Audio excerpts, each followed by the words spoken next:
म फेरि जोड दिएर भन्न चाहन्छु सबै राजनीतिक पार्टीका मित्रहरूलाई, सबै इतिहासविदहरूलाई, सबै बुद्धिजीवीहरूलाई, सबै मान्य सांसदहरूलाई कि अहिले यतिखेर हामीले हेर्नुपर्ने मुख्य मुद्दा भनेको यो भूमि भारतले कब्जा गरेको हो, यो भूमि नेपालको हो।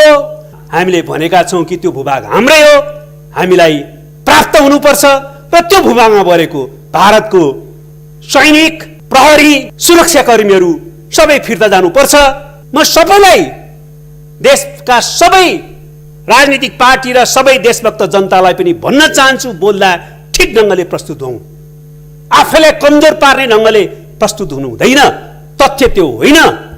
नेपालको कुनै पनि शासकले, कुनै पनि सरकारले 1816 को सुगौली सन्धि पछि सुगौली सन्धिले हाम्रो भूभाग भनेर निर्धारित गरेको कुनै भूभाग कुनै अर्को सन्धि वा सम्झौता गरेर भारतलाई हस्तान्तरण गरेको छैन। यो हो तथ्य। मेरो अनलाइन टिभी, देशको मुहार।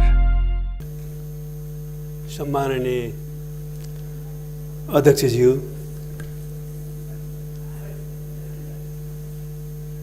नेपाल सरकारले आफ्नो भूमि, लिम्पियाधुरा, लिपुलेक, कालापानी सहितको सम्पूर्ण भूभाग समेटिएको नक्सा प्रकाशित गरिसकेपछि त्यो ऐतिहासिक कार्य सँगसँगै त्यसलाई संविधानमा अनुसूचीमा समेत आवश्यक परिवर्तन र संशोधन गर्नुपर्ने अनिवार्य आवश्यकताको पृष्ठभूमिमा संविधान संशोधनको प्रस्ताव यसअघि नै प्रतिनिधि सभाबाट सम्पूर्ण राजनीतिक पार्टीहरूको सर्वसम्मत निर्णयद्वारा र उपस्थित सबै प्रतिनिधि सभाका सदस्यहरूको समर्थनद्वारा पारित भइसकेको छ। त्यो हाम्रो लागि अत्यन्तै गौरव, प्रसन्नता र उत्साहको विषय हो। आज प्रतिनिधि सभाबाट पारित उक्त प्रस्ताव हामी राष्ट्रिय सभामा अहिले दफावार छलफल गरेर पारित गर्ने प्रक्रियामा छौं। निश्चय पनि यो राष्ट्रिय सभाले उक्त प्रस्तावलाई सर्वसम्मतिद्वारा एक ढिक्को भएर पारित गर्नेछ भन्ने विश्वास लिँदै यो प्रस्तावको म दृढतापूर्वक समर्थन गर्न चाहन्छु। सम्माननीय अध्यक्ष महोदय, हाम्रो देश अहिले यो राष्ट्रिय सार्वभौमिकता र भौगोलिक अखण्डता सम्बन्धित विषयमा एक ढिक्को भएको छ। यो अत्यन्तै प्रसन्नताको कुरा हो। यो राष्ट्रिय एकताले हामी सबैलाई उत्साहित बनाएको छ र जसरी हामीले यो सीमा समस्यालाई समाधान गर्न, राष्ट्रिय सार्वभौमिकता र भौगोलिक अखण्डताको मुद्दालाई सकारात्मक ढंगले आफ्नो देशको पक्षमा समाधान गर्न एकता प्रदर्शित गरेका छौं, आजसम्मको बिन्दुमा त्यसले के कुरा प्रश्न गर्छ भने यो राष्ट्रिय संकल्प पनि हो कि अब हामी नेपालको नक्सा सम्पूर्ण भूभाग समेटेर प्रकाशित गर्ने काममा मात्रै सीमित रहने छैनौं। नेपालको नयाँ नक्सा अनुसार नेपालको संविधानमा त्यसलाई आवश्यक ढंगले सम्बोधन गर्न संविधान संशोधनमा मात्रै सीमित हुने छैनौं। यो ऐतिहासिक पहलकदमी हो। तर यो ऐतिहासिक पहलकदमी नेपालको कब्जा गरिएको भूमि, अतिक्रमित भूमि हर हालतमा नेपालमा कोले व्यवहारिक रूपमा पनि प्राप्त गरी छाड्ने बिन्दुसम्म पुग्ने राष्ट्रिय संकल्प अभिव्यक्त भएको छ हाम्रो यो राष्ट्रिय एकतामा। यो राष्ट्रिय एकतालाई, राष्ट्रिय सङ्कल्पलाई सुदृढ गरेर व्यवहारिक रूपमा ती भूमि प्राप्त गर्ने बिन्दुसम्म पुग्नको लागि एकताबद्ध भएर अघि बढ्न म सबैलाई अपिल गर्न चाहन्छु।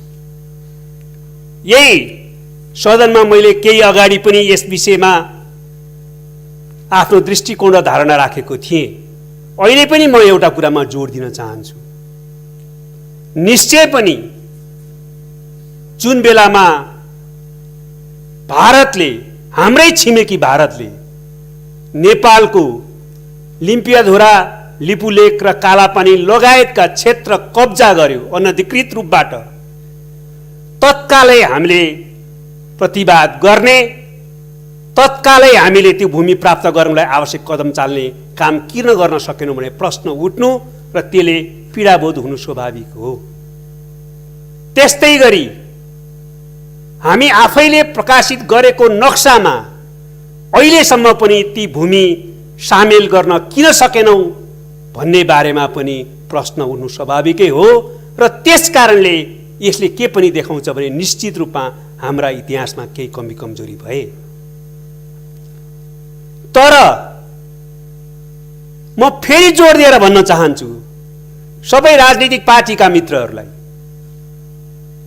सबै इतिहासविदहरूलाई, सबै बुद्धिजीवीहरूलाई, सबै मान्य सांसदहरूलाई कि अहिले यतिखेर हामीले हेर्नुपर्ने मुख्य मुद्दा भनेको यो भूमि भारतले कब्जा गरेको हो, यो भूमि नेपालको हो, यो भूमिलाई हामीले प्राप्त गरिछाड्नुपर्छ।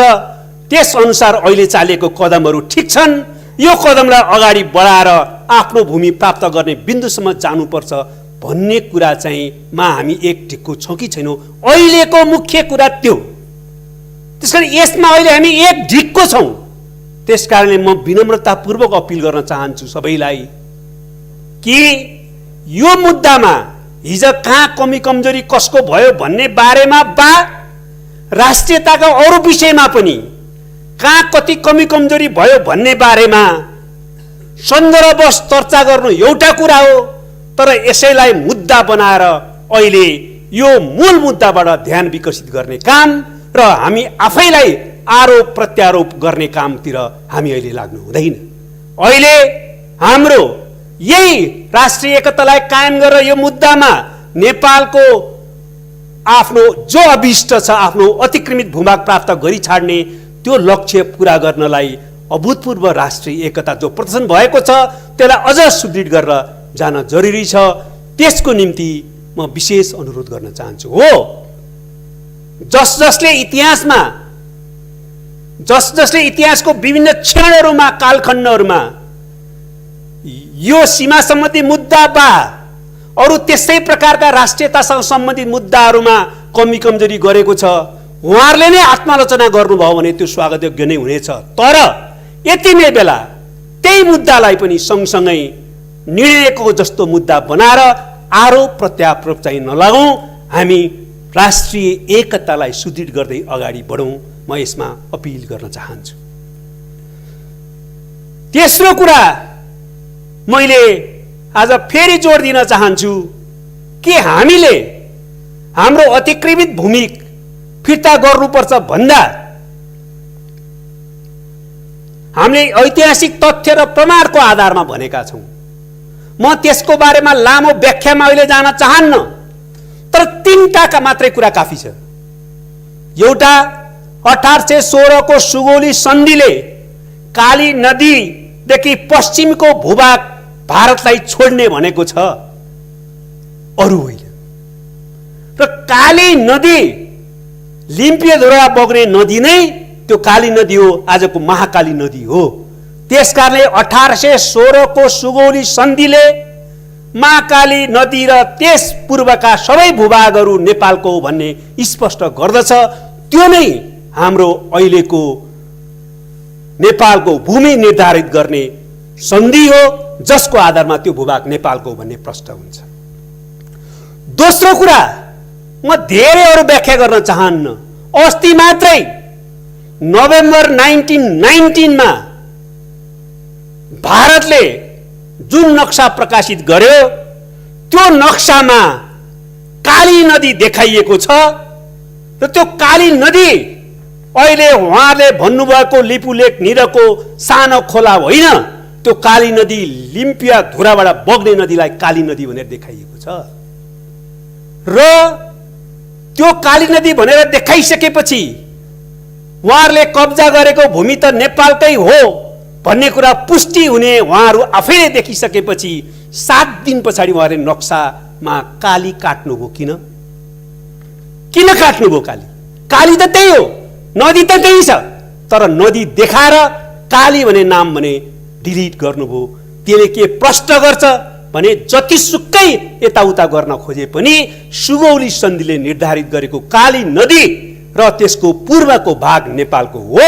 तपाईहरुको 1990 नोभेम्बरको नक्साले पनि त्यही कुरा पुष्टि गर्छ। अर्को कुरा म भन्न चाहन्छु,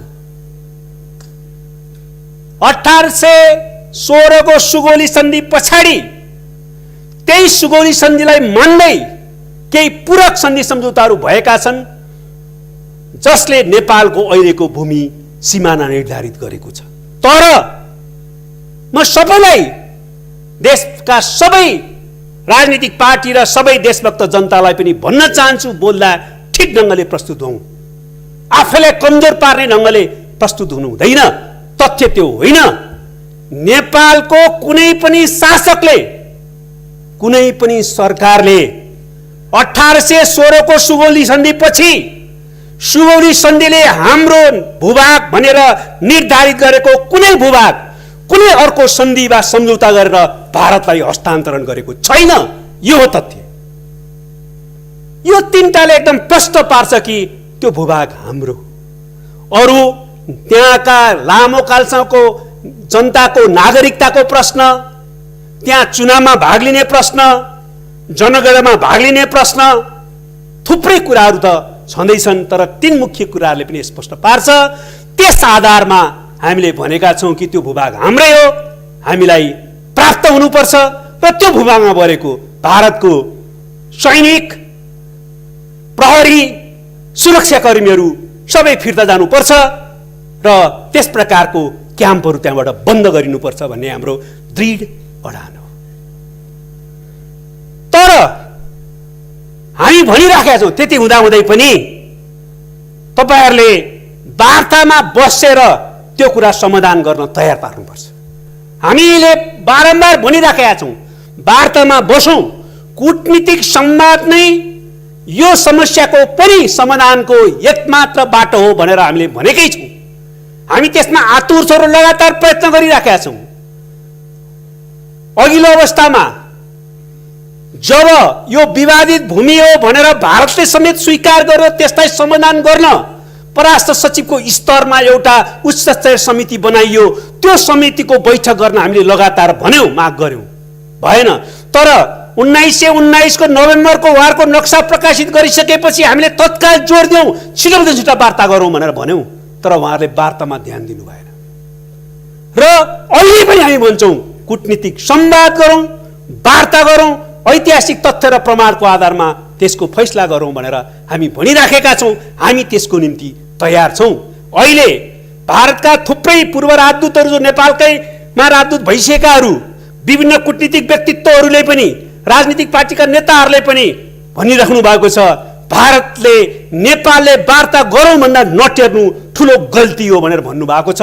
उहाँहरूलाई पनि म धन्यवाद दिन चाहन्छु र भारतको सरकारलाई छिटोभन्दा छिटो वार्तामा बस्न र ऐतिहासिक तथ्य र प्रमाणको आधारमा यसबारेमा एउटा निष्कर्षमा छिटो पुग्न र नेपाल र भारतको सम्बन्धलाई कुनै पनि ढंगले नकारात्मक दिशातिर अगाडि नबढ्ने काम गर्न अनुरोध गर्न चाहन्छु। उहाँहरूले नेपालले वार्ता अहिले भाँजो हाले जस्तो कतिपयले कुरा गरिराख्नु भएको छ। म भन्न चाहन्छु, उहाँले आफ्नो संविधान संशोधन गरेर जम्मू काश्मीर र लद्दाखलाई दिएको, विशेष त जम्मू काश्मीरलाई दिएको स्ट्याटस फेरेर त्यसको आधारमा हामीले नयाँ नक्सा बनाऊ भनेर भन्ने हामीलाई अझ मिस्ने, हेपा प्रवृत्ति प्रदर्शन गर्ने। तर हामीले आफै अगाडि बढाउनेछ। अन्तमा सम्माननीय